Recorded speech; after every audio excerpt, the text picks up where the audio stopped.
শুভ সকালের অনেক অনেক শুভেচ্ছা জানিয়ে আজকে আবারও একটি নতুন ভিডিও নিয়ে চলে এলাম। আর আজকে সেই মতো হলো, আজকে হলো বৃহস্পতিবার। তো আজকে আবার বৃহস্পতিবারের পুজোর ভিডিওটা নিয়ে চলে এলাম। আজকে কিভাবে বৃহস্পতিবারে ভগবানের সেবা দিয়েছিলাম, তো সেই ভিডিওটা নিয়ে আজকে চলে এলাম, যেমন প্রতিদিন আসি। যাই হোক, তো আজকে দেখো এইভাবে সবাইকে সাজিয়ে গুছিয়েছিলাম ফুল টুল দিয়ে। আর বৃহস্পতিবার বলে কথা, ঘর ঠর তো নতুন করে পেতে সুন্দর করে পুজো তো দিয়েইছি, তো সেগুলোই তোমাদের সাথে একটু শেয়ার করছি। তোমাদের সাথে তো শেয়ার করে থাকি, যাই হোক, তো ওই জন্য মানে যতটা পারছি আর কি শেয়ার করছি। আর এখন তো বলেই রেখেছিলাম যে স্টকে যা আছে, মানে গ্যালারিতে বা স্টোরেজে যা আছে, সব যা যা ভিডিওগুলো আছে সব আমি একটু একটু করে আর রয়েছে, তো সেগুলো আমি সব আস্তে আস্তে করে একটু একটু করে তোমাদের সাথে শেয়ার করবো। একটু দেরি হবে, একটু দেরি হলো আর কি, যাই হোক, কিছু করার নেই, কিন্তু তাও মানে আমি শেয়ারটা করবো তোমাদের সাথে, মানে দেরি করে হলেও কি একটু শেয়ারটা না করলে হবে না। যাই হোক, তো তোমাদের আমি বলে রেখেছিলামই, তো যাই হোক, তো সেই মতোই কাজ করেছি, যতটা পেরেছি তোমাদের সাথে শেয়ার করছি। আর এটা এমন কিছুই না, ভিডিও টপিকে বৃহস্পতিবারের যেমন পুজো প্রতি সপ্তাহে শেয়ার করে থাকি ওই রকমই ভিডিও, এরকম কিছু নতুন কিছু না। আর তোমাদের আরও একটা কথা বলি, অনেক মেসেজ এসছে, যে মানে অনেক মেসেজ পেয়েছি আমি, যে সামনে তো অম্বাবতীতে মানে আম্বাবতী বা অম্বাবচী অনেকেই বলে, যাই হোক, তো সামনে তো আসছে ওটা আম্বাবতী বা আম্বাবচী, যাই হোক, তো সেই সময় কিভাবে ঘরের নিত্য ঠাকুরের পুজো করব বা পুজো করা যায় কি পুজো করা যায় না, সেই সব নিয়েও অনেক মেসেজ পেয়েছি, অনেক কমেন্ট পেয়েছি।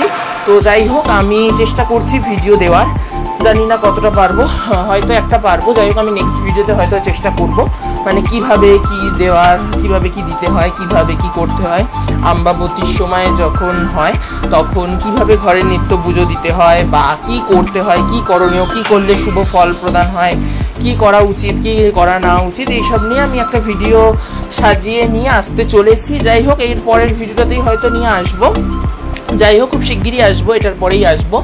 আর আগের ভিডিওগুলো যারা দেখোনি তাদের উদ্দেশ্যে লিঙ্ক দিয়ে রাখবো ডেসক্রিপশন বক্সে, তো তোমরা একবার দেখে নিও, আমি প্রতিদিনই দিয়ে রাখি, আর নতুন কিছু বলার নয়, যাই হোক, তাও তোমরা দেখে নিও। আর আজকের ভিডিওটা যদি তোমাদের দেখতে দেখতে একটু হলে ভালো লেগে থাকে তাহলে কিন্তু অবশ্যই এটা লাইক করে দিও। আর অম্বাবচী তো বলার মতো কিছুই নেই, সবাই হয়তো জানো, তার কারণ অম্বাবচী নিয়ে কি আর বলবো, আষাঢ়ের 7 তারিখ থেকে পড়ে যাবে অম্বাবচী, আর ইংলিশের ডেট পড়বে হলো জুনের 22 তারিখ। তো যাই হোক, 22 তারিখ পড়বে, জুনের 22 তারিখ রোববার দুপুর 2:58 থেকে অম্বাবচী লেগে যাবে। এটা তোমরা সবাই জানো, তাও আমি আরেকবার বলে দিচ্ছি, দুপুর 2:58 থেকে লেগে যাবে অম্বাবচী।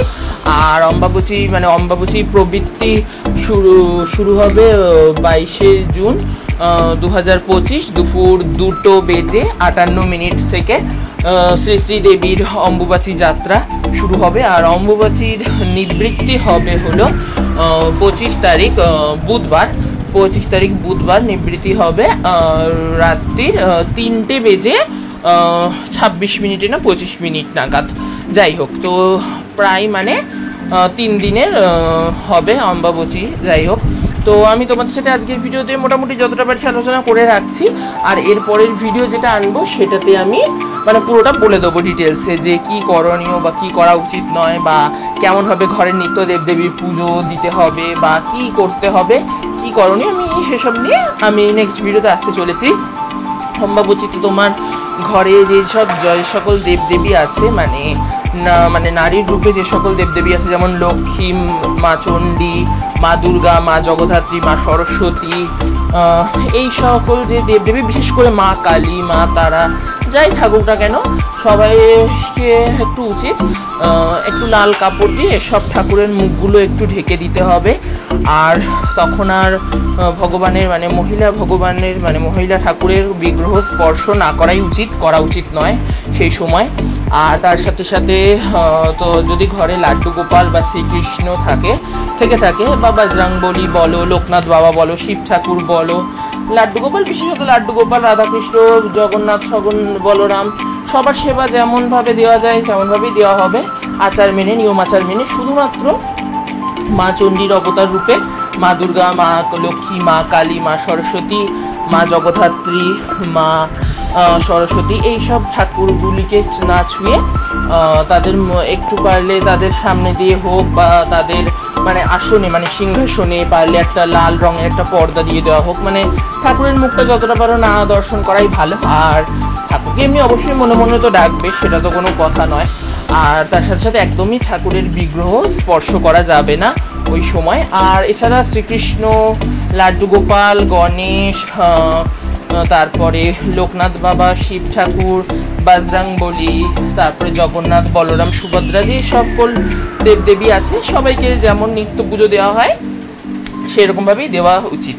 যাই হোক, আর যদি কোনোবার রথের সময় অম্বাবুচি পড়ে থাকে, তবে কিন্তু রথের সময় যদি অম্বাবুচি পড়ে থাকে তাহলে কিন্তু সেই রথযাত্রা কিন্তু কোনো অসুবিধা না ছাড়া নির্দ্বিধায় কিন্তু পালিত হয়। এটা কিন্তু তোমরা জেনেই রাখবে, সকলেই জানো। যাই হোক, তো আমি বলে দিলাম। আর এরপরের ভিডিওটা নিয়ে আমি আসছি খুব শিগগিরই, যে কী কী করণীয় বা কী কী করা উচিত নয়, আর কিভাবে ঠাকুরের সেবা দিতে হবে, ঠাকুরকে কীভাবে ভোগ নিবেদন করতে হবে, কি বিষয়ে সব কিছু নিয়ে অনেক মেসেজ পেয়েছি। যাই হোক, নিয়ে আসছি সেটা নেক্সট ভিডিওতে। আর আজকের বৃহস্পতিবারের পুজোর ভিডিওটা এতটাই, তোমাদের সাথে পুরোটাই শেয়ার করে দিলাম। আর এটাও ধরো একটা ভিডিও, এটা মানে ওই রিলেটেডই একটা ভিডিও। যাই হোক, যতটা পারলাম শেয়ার করলাম। আজকের ভিডিওটা যদি ভালো লেগে থাকে তাহলে একটা লাইক করে দিও, আর কেমন লাগলো অবশ্যই কিন্তু কমেন্ট করে জানিও।